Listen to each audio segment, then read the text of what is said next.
Core 12 choppers. This is a movement that it emphasizes rotation in the horizontal orbit. Okay, that is the focus of this movement. We use the Core 12 bar because I would say it helps, for us to perform the movement by keeping the hands separate, as opposed to the traditional, chopper with holding a handle like so. Okay, it's kind of messy.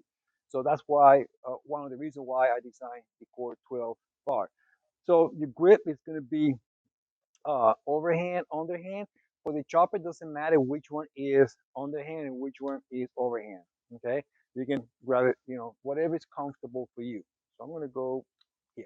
Okay, and make sure that you are in the center. You're not high, you're not low, because if you do, you're going to learn pain. Okay, if you don't want to listen to me or you forget about it. Okay, so hold it right here in the middle. Get in a athletic stance, but a real wide stance, okay? Wider than shoulder width apart. Okay? Why I want it to be wide? Because I want to have a nice low center of mass. And notice that I'm nimble at the ankle, knees, and hip. I don't have my joints locked. I'm not standing straight like a robot.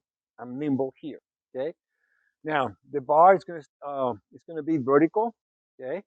I'm gonna be relaxed on my upper body, and then here the the goal is to turn 90 degrees per side, okay? Or if you go non-stop from side to side, it's a 180 turn. For that 180 turn to happen, you must um, turn shoulder, hips like a cylinder, okay? Shoulder, hip is going to turn or rotate like a cylinder motion, plus your back foot is going to pivot 90 degrees because you're going to engage in a hip internal rotation of the pivot foot, like so. See how my shoulder, hip start rotating together, back foot start pivoting, and I lower my center of mass just slightly. I finish when my back toes are pointing front foot. Okay, now my left is front foot, and I'm perpendicular. Okay, to the cable machine. All right. So this is where you stop, and then you reverse the movement, get back to center, and you can go back to the left or go to the other side. Okay. Notice that it doesn't matter where I am. I keep my eyes on the ankle point. Okay. All the time. Okay. And notice the angle, how I play with the angle of the Core 12 bar. When I'm here straight, as I turn, I tilt it slightly. Why? Because I want to keep my wrist in a neutral stance. Okay. I don't want to. You can have it straight, but then Jimmy, come here and show them. Look at my left wrist, slightly.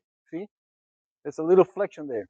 So if I just go like that, see, if I go here, just right here, you see that now every joint is working the way it's supposed to. There's no discomfort. Common mistakes is rotating from the hips up and being anchored, fixed from the hips down. Okay, like so. Your heels are dropped on the floor. Okay, and then you rotating. See, my shoulders rotate, but you create separation between the shoulders and the hip. Okay, the problem with that is that your lumbar spine, especially L4, L5, those two vertebrae, you create that torsion. Okay, and you might think that that's desirable, but it is not. It's not desirable. Okay, you want to keep neutral alignment throughout the rotational phase. Okay, by keeping that shoulder hip turning together. You see, my hip and my shoulder are square all the time. They're square all the time. There's no separation. Another coaching cue I want to stress out is at the beginning on your athletic stance is weight distribution on your feet. Okay, right here at the start, make sure that body weight distribution is from the midfoot all the way to your toes. Okay, For camera purposes, if Jimmy lower the camera, you might see that my heels could be touching the floor, but there's no weight there. Okay, if you understand that concept, that is the trick for you to rotate to either side efficiently. Okay, let me show you what that means. Jimmy, come to this side so they can see. Yes. So when I turn to my left, okay, by keeping my weight from the midfoot forward, I can easily pivot. Okay, my back foot.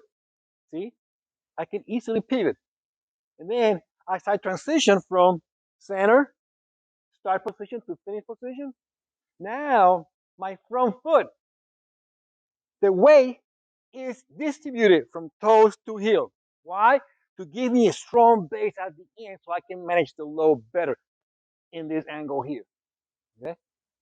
And then when I bring it back, body weight start changing.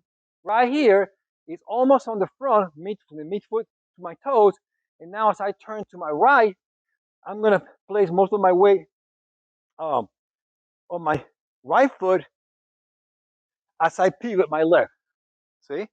Right here at the end, okay, I have about even weight distribution, but on my right foot, it's planted toes to heel. And then as you can see, right foot is only on the ball of my feet.